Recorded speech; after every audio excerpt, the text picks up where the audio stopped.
kepala sekolah yang saya hormati, Bapak dan Ibu guru yang saya hormati dan saya banggakan. Terlebih dahulu, marilah kita panjatkan puji dan syukur kehadirat Allah Subhanahu wa Ta'ala, di mana pada pagi hari ini kita bisa berkumpul bertatap muka di kelas 5 dalam rangka sosialisasi program calon guru penggerak, yaitu dalam pembahasan menerapkan budaya positif di sekolah. Salawat beserta salam semoga terus tercurah limpahkan pada junjungan kita semua, Habibana wa Nabiyana Muhammad SAW, kepada keluarganya, kepada para sahabatnya, para tabiin tabiatnya, juga kepada kita selaku umatnya yang patuh dan taat terhadap ajarannya. Semoga di yaumil kiamat kita mendapatkan syafaatnya. Amin ya rabbal alamin. Bapak kepala sekolah serta Bapak Ibu guru yang saya hormati, sebelumnya saya mengucapkan terima kasih yang sebesar-besarnya atas kesediaan Bapak dan Ibu guru hadir dalam rangka sosialisasi program ini. Dan ini adalah merupakan salah satu tugas bagi saya selaku calon guru penggerak, di mana tugas saya adalah ini salah satunya memberikan sosialisasi terhadap materi-materi yaitu atau program-program yang sudah saya dapatkan pada pendidikan guru penggerak yang sudah saya lalui beberapa bulan, dan nanti hasilnya akan diunggah di YouTube atau di LMS. Baiklah, selanjutnya saya akan langsung ya. Nah, ini untuk perkenalan mungkin Bapak Ibu sudah pada kenal dan tidak asing lagi.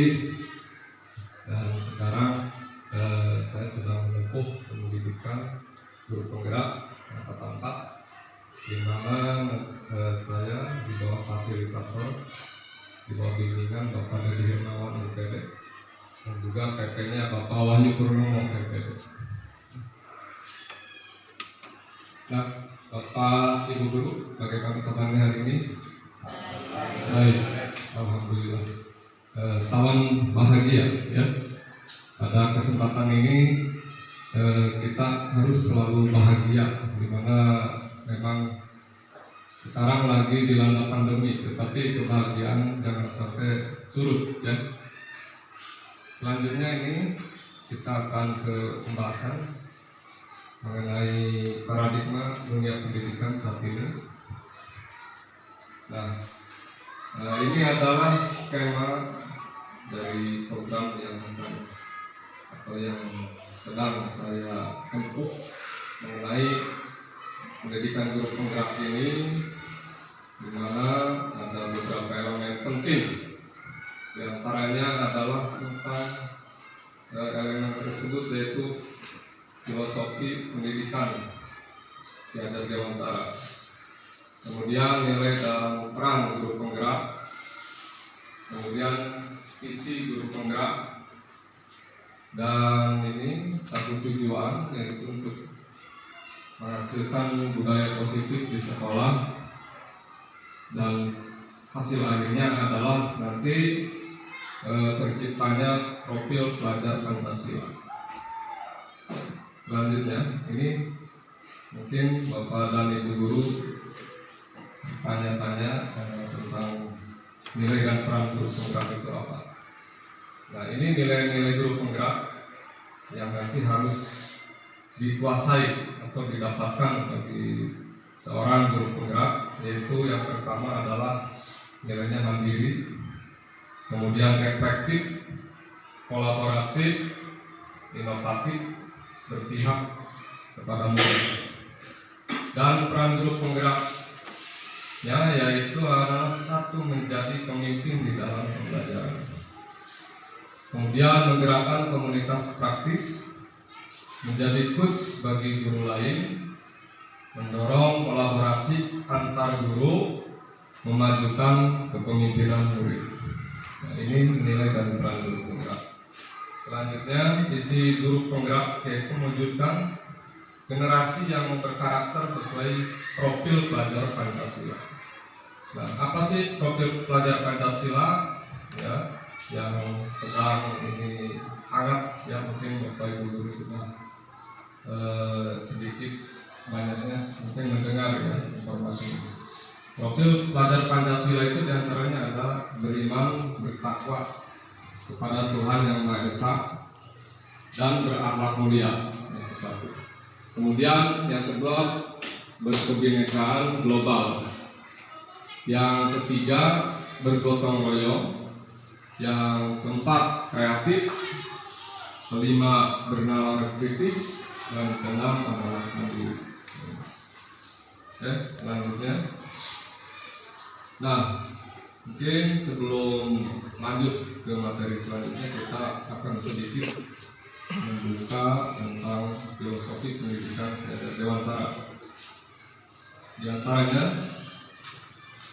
yang mungkin Ki Hajar Dewantara ini sudah Bapak Ibu guru tahu ya, sudah Bapak Ibu kenal, karena ini tokoh pendidikan yang sekaligus menjadi bapak pendidikan kita, dan beliau membawa perubahan ya yang sangat besar di dunia pendidikan.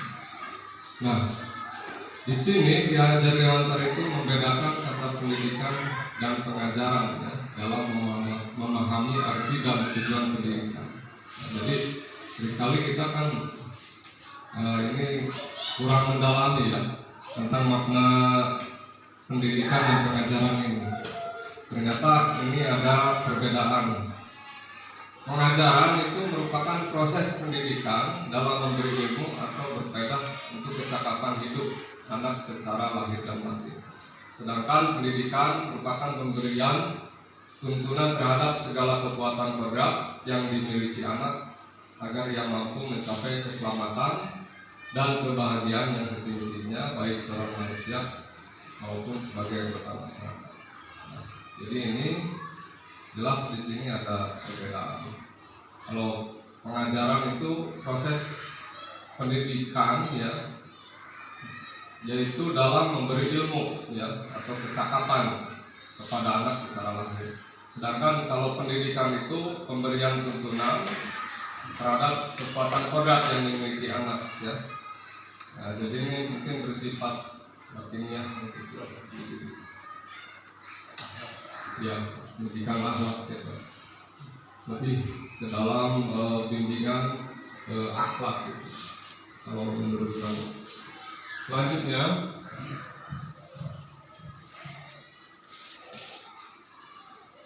nah, kemudian pendidikan dan pengajaran itu merupakan usaha persiapan dan persediaan untuk segala kepentingan hidup manusia, baik dalam hidup bermasyarakat maupun hidup berbudaya dalam arti yang seluas-luasnya.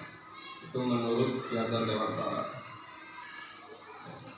Kemudian pendidikan adalah tempat persemaian benih-benih kebudayaan dalam masyarakat.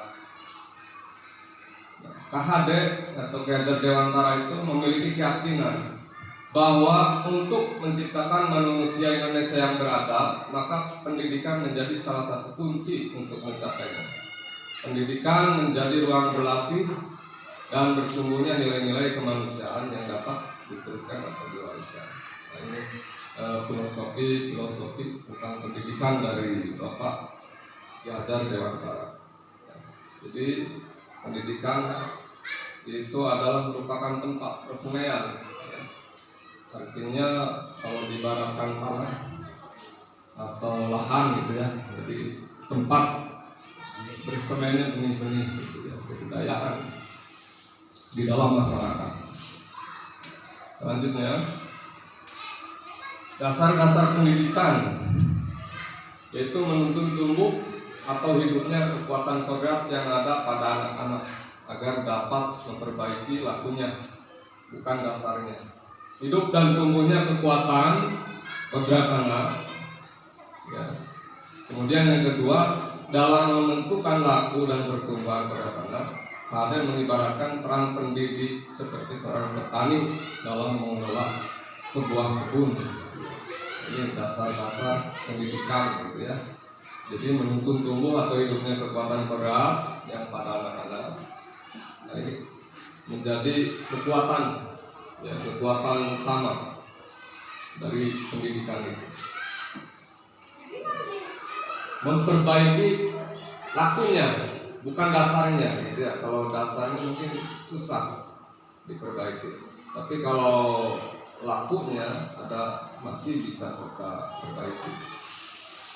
Kemudian, dalam menuntun laku atau pertumbuhan kodrat anak, ya, kita sebagai pendidik itu diibaratkan sebagai seorang petani. Iya. Jadi bagaimana kita melihat petani dari mulai menanam, kemudian merawat, ya, menyiram, terus memupuk, ya, juga merawat dari hama. Seperti itulah peran kita sebagai pendidik, gitu ya. Kalau siswa didiknya itu atau muridnya itu diibaratkan sebagai tanaman, gitu, yang sedang kita rawat, sedang kita jaga. Nah, ini filosofi ini sangat mendalam, ya, pemikiran dari Bapak Ki Hajar ini, dimana kita bisa menggali, ya, makna dari kata-kata tersebut. Kalau kita melihat tanaman, ya, bisa saja tumbuhnya bagus atau sebaliknya. Kalau tanaman itu tumbuh di lahan yang subur, gitu, kemungkinan besar kan tumbuhnya bagus. Ya. Akan tetapi tanaman tersebut apabila tidak dirawat dengan baik, ya, ada kemungkinan jelek juga tumbuhnya, karena ada serangan hama, ya, ada pengerusakan, ada yang mencuri dan sebagainya. Akan tetapi, ya, ada satu hal lagi yang dapat kita ingat atau kita perhatikan, bahwa tumbuhan bisa juga tumbuh pada lahan yang kurang subur, ya, atau lahan yang kurang bagus, tanahnya jelek, gitu ya, sedikit mengandung gizi. Tetapi kalau dirawat dengan baik oleh petani, maka tanaman tersebut akan tumbuh dengan baik. Dan ini menunjukkan bahwa memang dalam dunia pendidikan itu kita sebagai seorang pendidik ibaratkan petani yang mempunyai peran sentral, peran yang sangat penting di dalam menentukan tumbuh berkembangnya tumbuhan atau murid kita itu. Bagaimana perlakuan kita terhadap murid, terhadap apa yang sedang kita bimbing, ya, serta didiknya.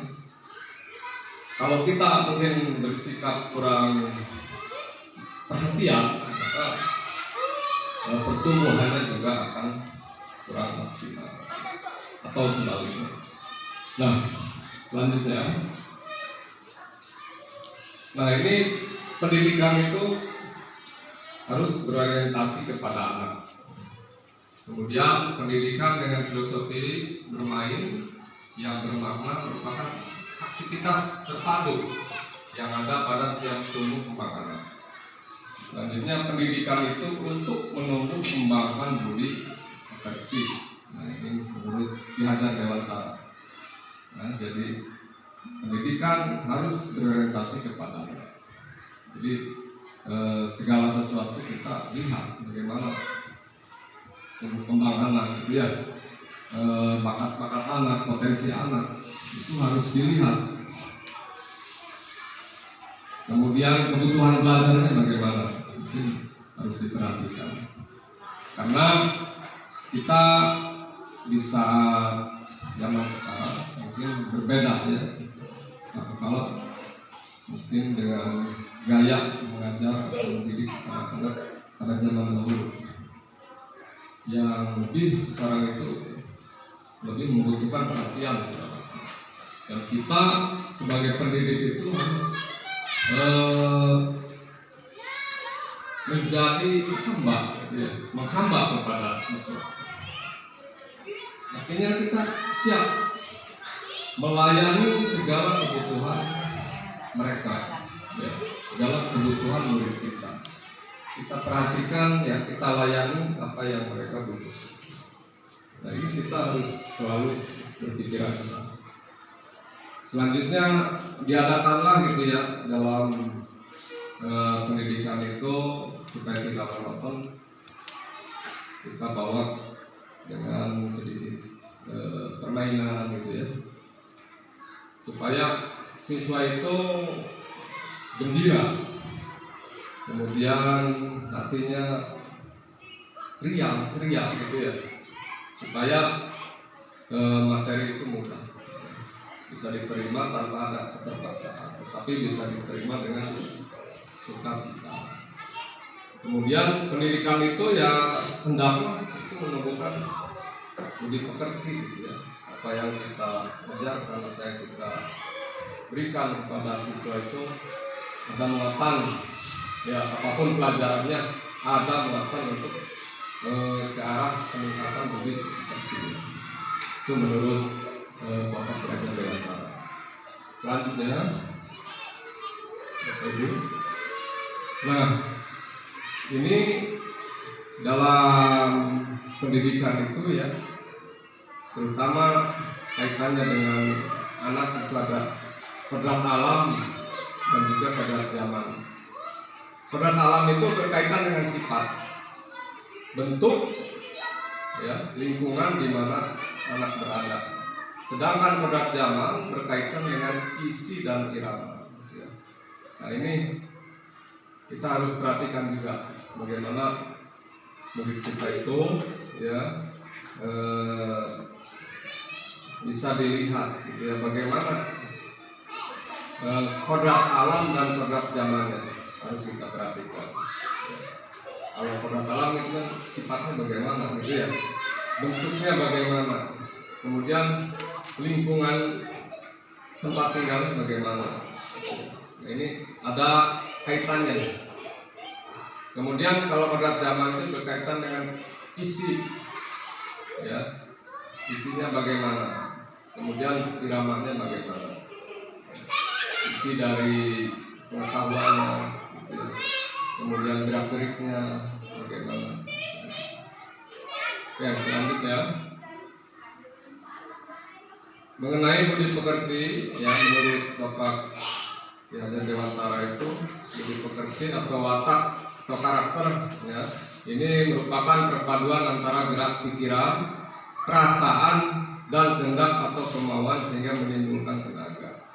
Sedangkan budi pekerti juga dapat diartikan sebagai perpaduan antara cipta kognitif, karsa afektif, ya, sehingga menciptakan karya psikomotor. Nah, mungkin bisa dilanjut sambil Bapak Ibu baca. Nah, selanjutnya peran keluarga. Ini sangat penting bagi anak. Dimana Bapak Piajar ini menjelaskan bahwa keluarga menjadi tempat yang utama dan paling baik untuk melatih pendidikan sosial dan karakter baik bagi seorang anak. Kemudian keluarga juga merupakan tempat berselainya pendidikan yang sempurna bagi anak untuk melatih kecerdasan, budi pekerti, atau pembentukan watak individual. Selanjutnya keluarga juga menjadi ruang untuk mempersiapkan hidup anak dalam bermasyarakat dibanding dengan pusat pendidikan lainnya. Ini yang sangat terkenal, ya, buah pemikiran dari Piajar ini atau trilogi pendidikan Ki Hajar. Yang pertama adalah Tuturi Handayani.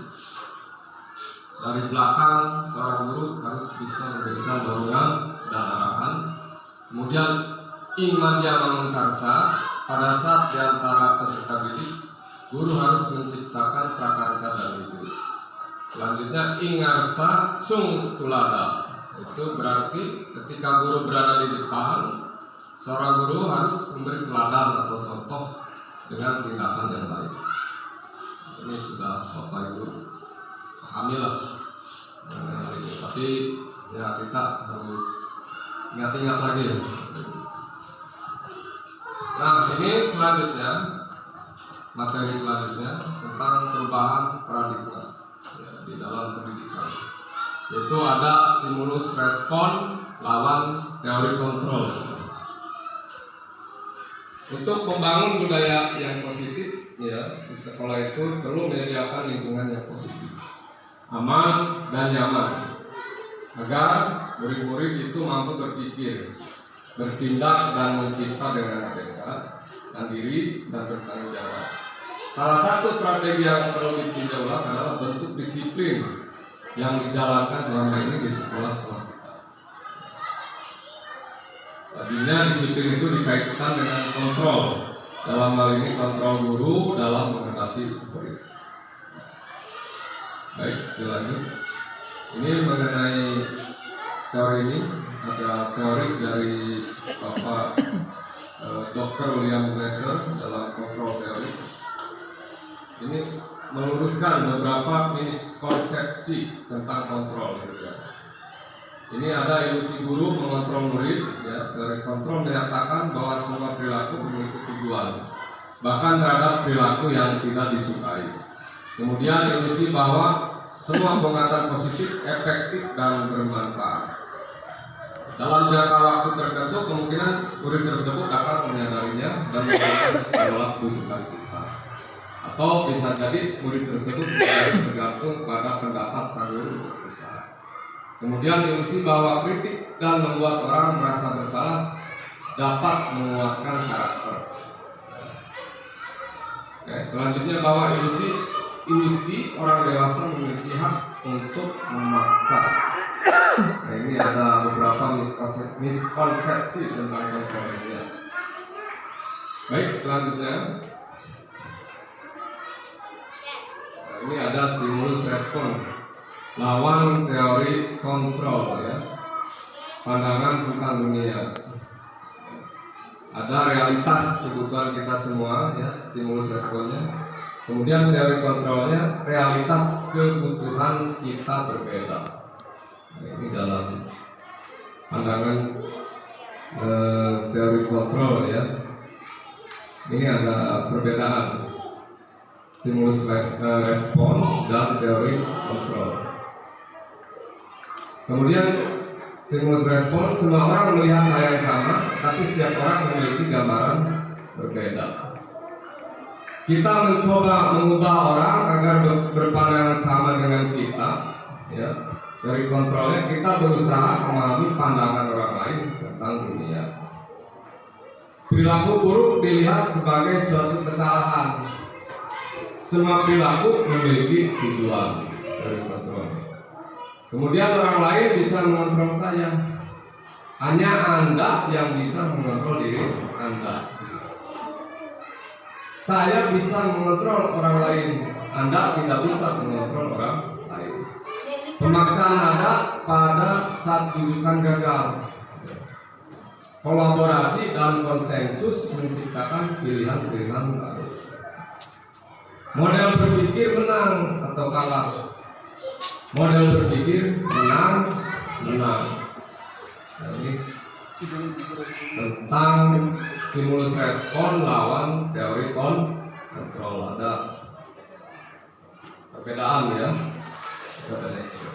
Bapak Ibu guru mungkin boleh kalau ada yang ingin ke belakang ada keperluan ya boleh meninggalkan dulu nanti ke sini lagi karena ini acara ini kita buat santai ya Bapak Ibu ya, jadi tidak terlalu resmi, tidak terlalu tegang. Jadi intinya kita sedang mensosialisasikan apa yang sudah saya dapatkan di pendidikan guru penggerak. Oke, selanjutnya karena kita terbatas waktu ya. Konsep disiplin positif dan motivasi ya. Bagaimana cara membuat murid disiplin? Ya, mungkin ini kata-kata yang sering muncul ya di dunia pendidikan ini tentang kata disiplin. Siapakah yang bisa mendisiplinkan murid? Apakah guru yang bisa mendisiplinkan murid, atau kepala sekolah, atau orang tua murid, atau murid itu sendiri? Ya, mengapa? Ini timbul pertanyaan seperti ini.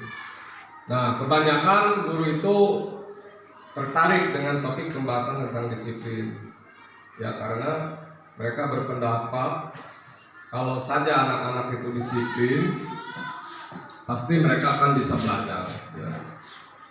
Para guru juga bisa ya berpendapat bahwa mendisiplinkan anak itu bagian yang paling menantang dan susah dari pekerjaan mereka. Nah, apakah Bapak Ibu guru punya pendapat yang sama tentang kedisiplinan ini?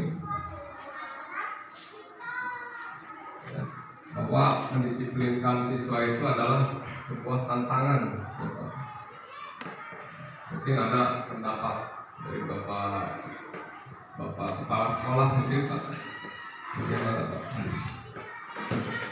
Menurut pendapat saya yang produk lama ketika sekolahnya juga di SPG zaman dulu, maka selalu digembar-gemborkan tentang disiplin, mendisiplinkan anak.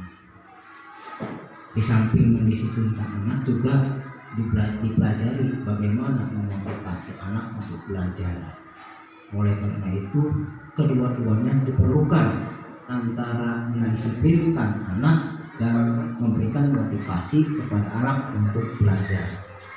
Dan menurut saya memang ketika anak tidak disiplin untuk pembelajarannya memang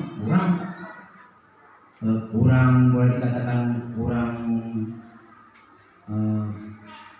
sesuai gitu. Dan bagi guru juga kalau anak-anaknya tidak disiplin atau kurang disiplin, sehingga proses pembelajaran juga akan terganggu, itu menurut saya. Oleh karena itu antara mendisiplinkan dan memberikan motivasi itu harus seiring sejalan. Itu menurut pendapat saya. Terima kasih Pak Kepala Sekolah sudah memberikan pendapatnya. Jadi intinya memang disiplin itu harus tertanam dulu gitu ya Pak, intinya pada anak. Jadi sebelum anak itu bisa belajar dengan baik ya, kedisiplinan dan juga motivasi yang tinggi perlu didapatkan oleh anak. Betulkah ini menantang nggak Pak kalau bagi Bapak? Ya jelas menantang ya. Betul sekali. Ya mungkin para pendidik juga berpendapat yang sama. Mungkin saya pribadi juga sama ya, karena memang menurut teori kontrol tadi ya kita nggak bisa anak itu kita mengontrol pribadi seseorang itu kan berbeda-beda caranya.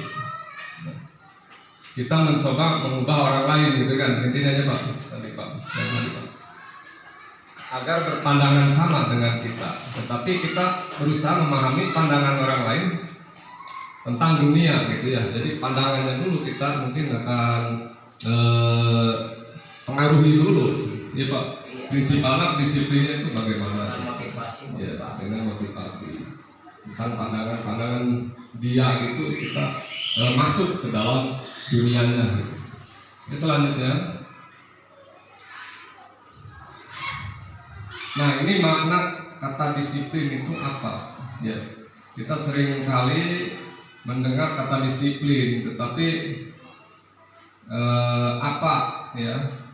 Disiplin itu apa sih gitu ya? Kebanyakan orang itu akan menghubungkan kata disiplin dengan kata tertib, teratur, dan kepatuhan pada peraturan. Kata disiplin juga sering dihubungkan dengan hukuman gitu ya. Hukuman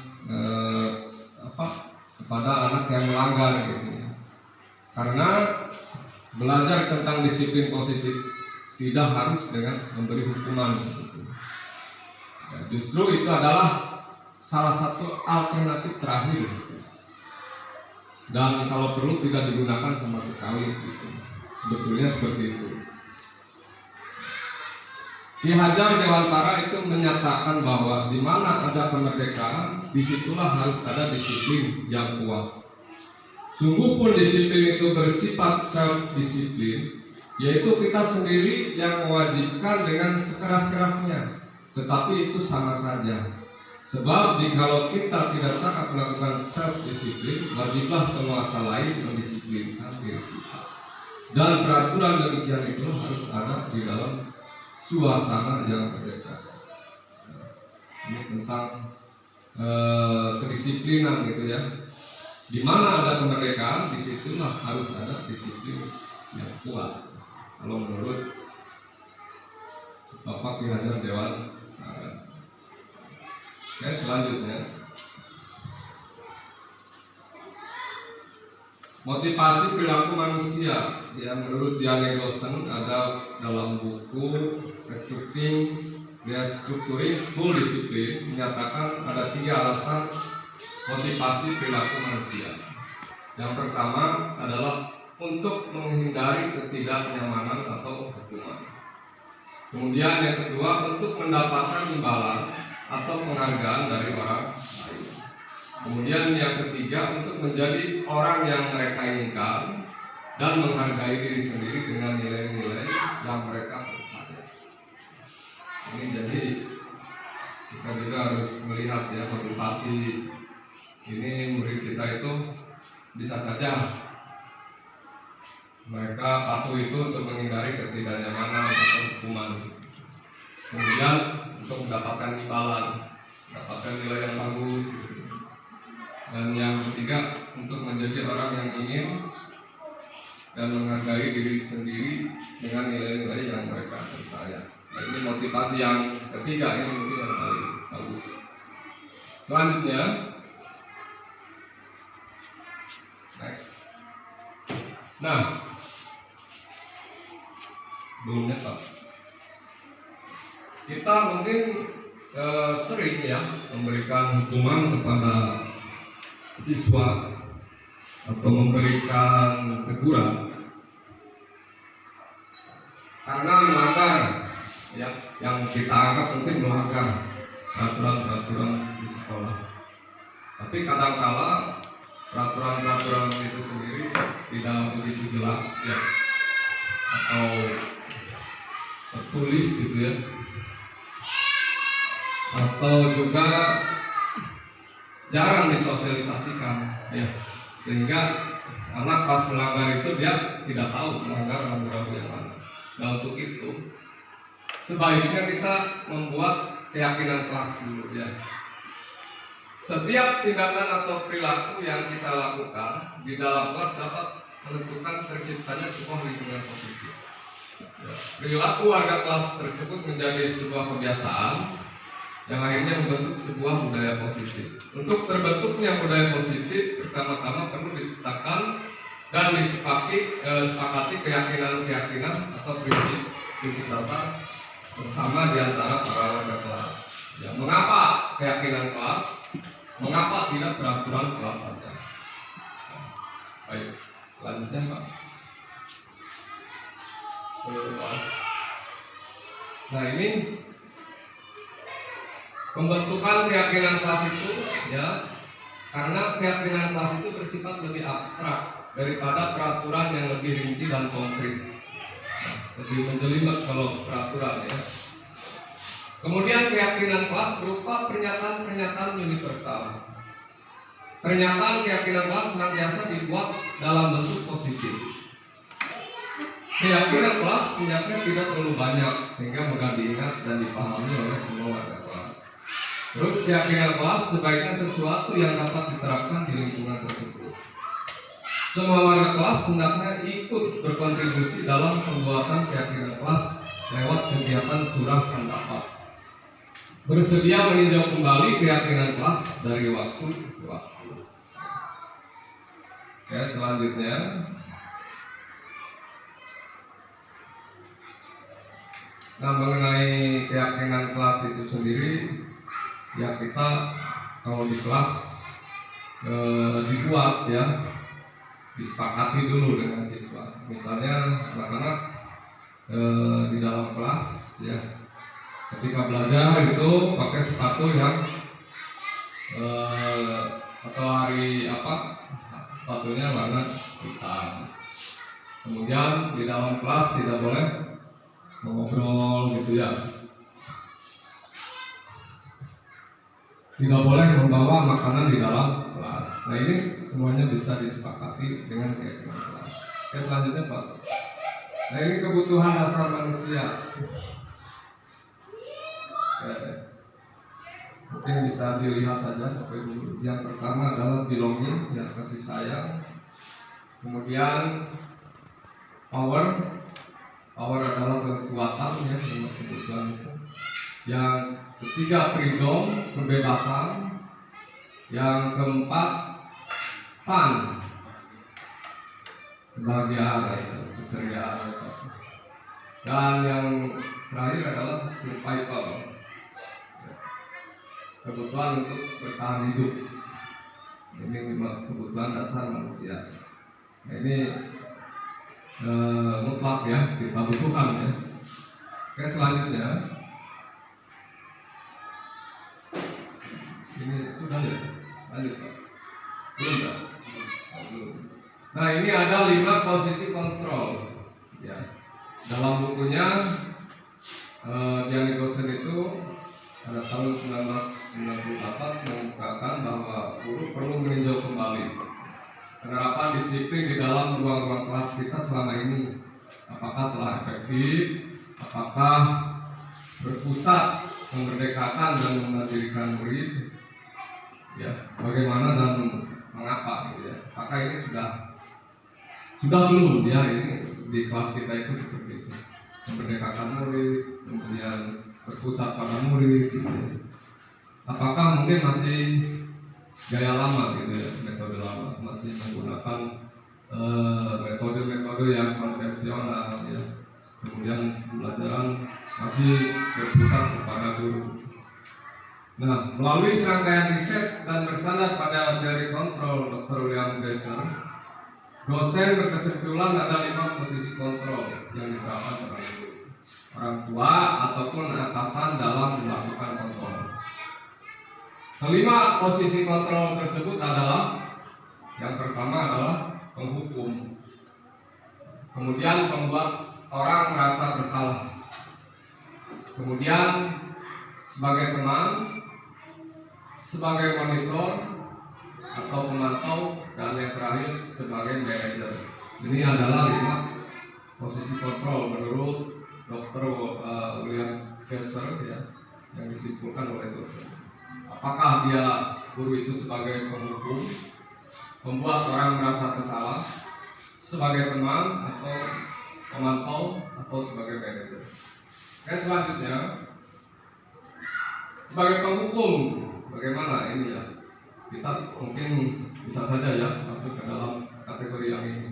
Kalau sebagai seorang penghukum itu bisa menggunakan hukuman fisik maupun verbal. Orang-orang yang menjalankan posisi penghukum senantiasa mengatakan bahwa sekolah memerlukan sistem atau alat yang dapat lebih menekan murid-murid lebih dalam lagi. Ya, jadi adanya sistem untuk lebih menekan kepada murid-murid. Guru yang menerapkan posisi penghukum akan berkata, patuhi aturan saya atau awas gitu ya. Ada ancaman. Kamu selalu saja salah. Selalu yang terakhir selesai. Nah, guru seperti ini senantiasa percaya hanya ada satu cara ya, agar pembelajaran itu berakhir yaitu dengan cara dia. Ya, mungkin kita juga pernah ya merasakan hal semacam itu. Kemudian yang selanjutnya, yang kedua adalah membuat orang merasa bersalah. Biasanya kan kita kalau siswa itu terlihat belum menyadari ya, ketika kita beri nasihat atau seperti tertawa-tertawa gitu ya, ketawa-ketiwi ya, Kalau tujuan kita sih ingin supaya siswa sadar ya. Tapi pada akhirnya siswa akan merasa bersalah gitu ya. Dengan kata-kata keluar dengan lembut ya, walaupun itu lembut. Contohnya, ibu sangat kecewa ya, ibu sangat kecewa sekali dengan kamu. Berapa kali bapak harus memberitahu kamu ya? Gimana coba kalau orang tua kamu tahu kamu berbuat begini? Nah ini si murid ini dalam posisi ini dia akan memiliki penilaian yang buruk terhadap diri. Dia akan merasa bersalah. Oh benar saya salah. Dulu pernah sih saya melihat itu ya, ada waktu SMA ibu gurunya pernah berkata itu ada anak yang melanggar ya. Ibu sangat kecewa sekali sama kamu gitu ya. Padahal kamu itu sudah ibu nilai sebagai siswa yang paling pintar, siswa yang paling rajin gitu. Nah ini juga mungkin kategorinya masih kurang bagus. Selanjutnya adalah dia di posisi sebagai teman. Contohnya ketika dia berkata, contohnya, ayo bantulah demi bapak ya. Kemudian ayo ingat, tidak bantuan bapak, ayo ingat tidak gitu, bantuan bapak selama ini. Ya sudah kali ini tidak apa-apa, nanti ibu bantu bereskan. Nah ini yang mungkin pernah juga mungkin kita alami ya. Oke selanjutnya yang keempat sebagai monitor ya, posisi gurunya atau pemantau. Pertanyaannya misalnya seperti ini ya, peraturannya apa? Ya, ketika ada siswa, peraturannya apa? Ingat nggak peraturannya gitu ya? Apa yang telah kamu lakukan? Nah, dia akan seperti memergoki siswa. Sanksi atau konsekuensinya apa? Ayo. Nah, ini sebagai pemantau. Kemudian yang kelima adalah sebagai manajer. Nah, seorang manajer itu akan berkata, apa yang kita yakini ketika ada siswa melanggar itu? Ayo, misalnya Asep, apa yang kita yakini? Nah, jadi anak itu dia akan kembali dulu ya, keyakinan kelas ada yang sudah saya langgar. Kemudian pertanyaan berikutnya, apakah kamu meyakininya? Ya. Terus jika kamu meyakininya, apakah kamu bersedia memperbaikinya? Nah, terus jika kamu memperbaiki ini, hal ini menunjukkan apa tentang dirimu? Apa rencana kamu untuk memperbaiki hal ini? Nah ini sebagai manajer gitu ya, dan ini tingkatan paling ideal ya sebagai guru ya dalam mengontrol siswa. Posisi inilah jadi bisa kita tanamkan bahwa siswa itu bisa dengan sendirinya ya, atau timbulnya self disiplin ya, disiplin pribadi. Selanjutnya ini dalam penyelesaian masalah di dalam kelas itu ada istilahnya yaitu dalam pendidikan itu segitiga restitusi ya, nanti akan kita bahas. Nah sebagai seorang guru ya, ketika ada tindakan yang anak lakukan atau anak melakukan kesalahan, kemudian kita menunjukkan kesalahannya dan memintanya melihat kesalahannya baik-baik.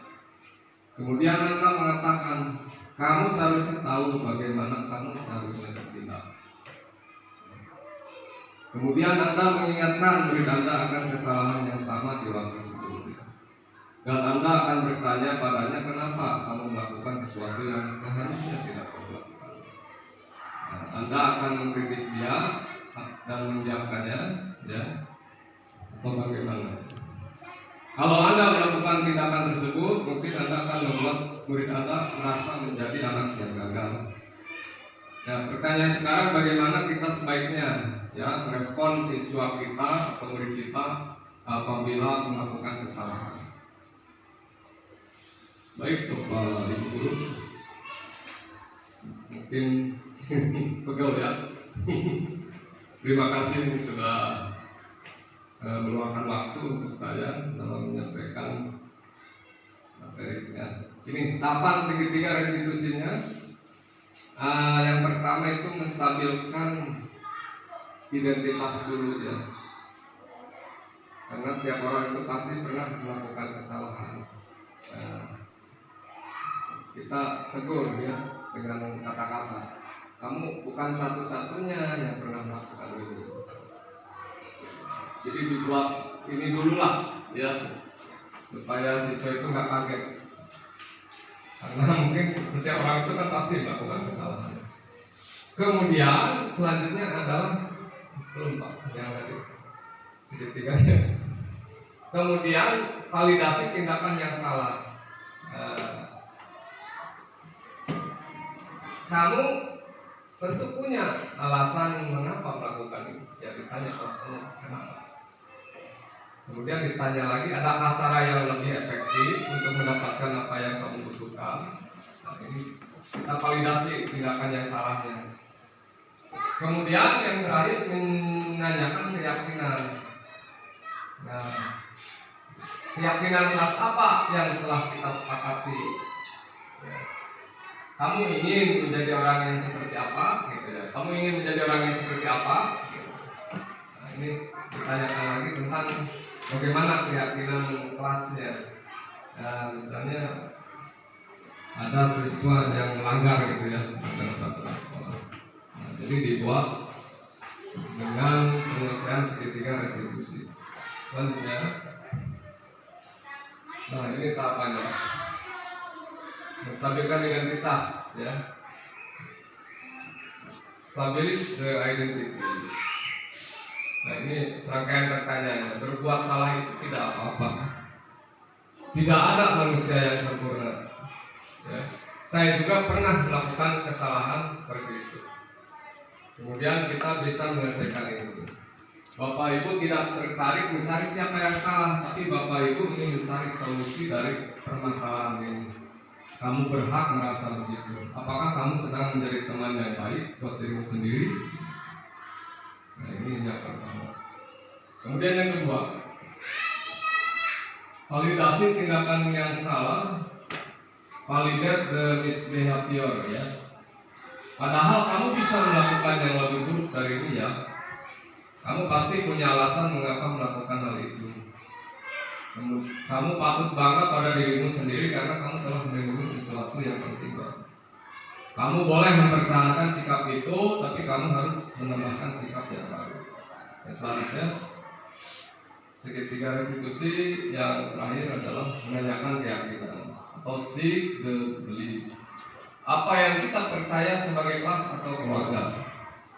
Apa nilai-nilai umum yang kita telah sepakati? Apa bayangan kita tentang kelas yang ideal? Kamu mau jadi orang yang seperti apa? Itu kita pertanyakan lagi. Keyakinan-keyakinan yang dibuat di kelas gitu ya.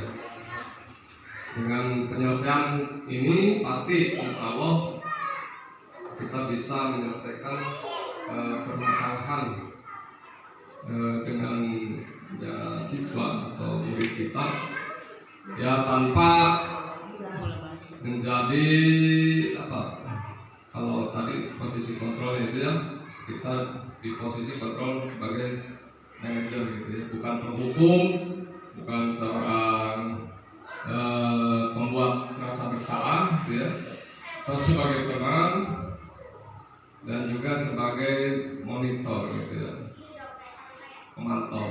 Nah, yang lebih bagus itu adalah sebagai manajer. Ya. Gitu.